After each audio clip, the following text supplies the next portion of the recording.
Motherhood, having children is the finest thing I have done with my life.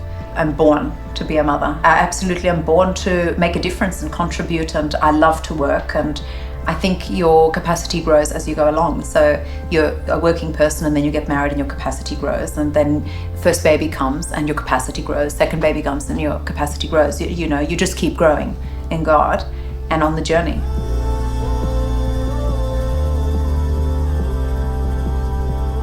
I received a phone call that my sister was diagnosed with breast cancer.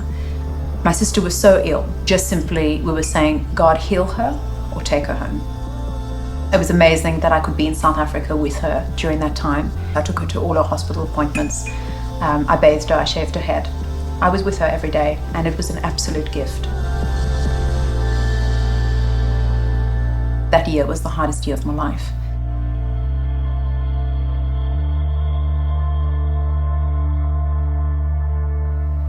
November last year, I just felt a lump, and it was pretty significant lump. I was going for these results. I'd had the appointment. We're going to find out whether I had cancer or not on the Friday, and I was going to go on my own.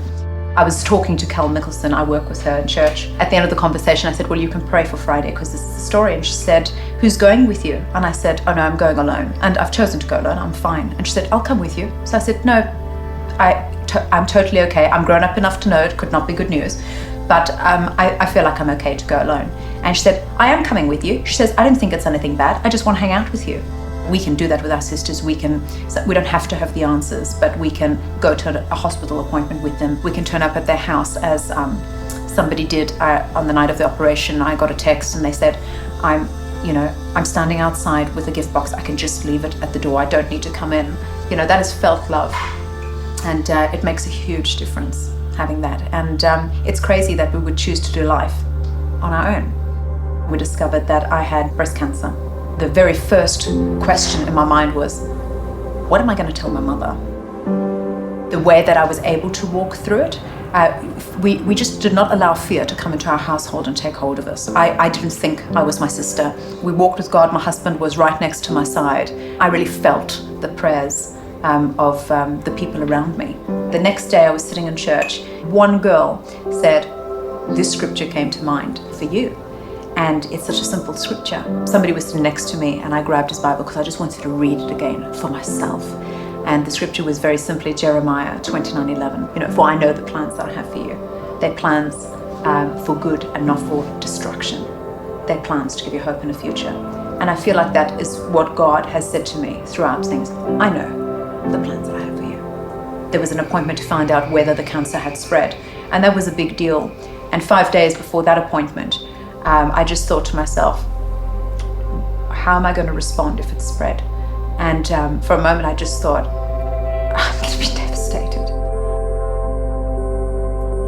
And then I thought, no,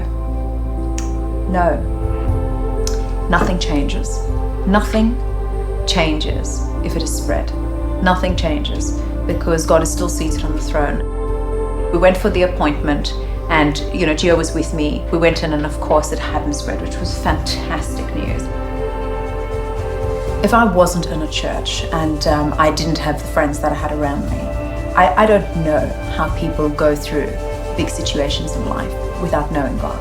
The worst times in life that hit you are actually the best times in God because He comes through so magnificently. He's never let me down, not in my sister's death, not in the recent journey that I've had. Our God is faithful and He is good all of the time.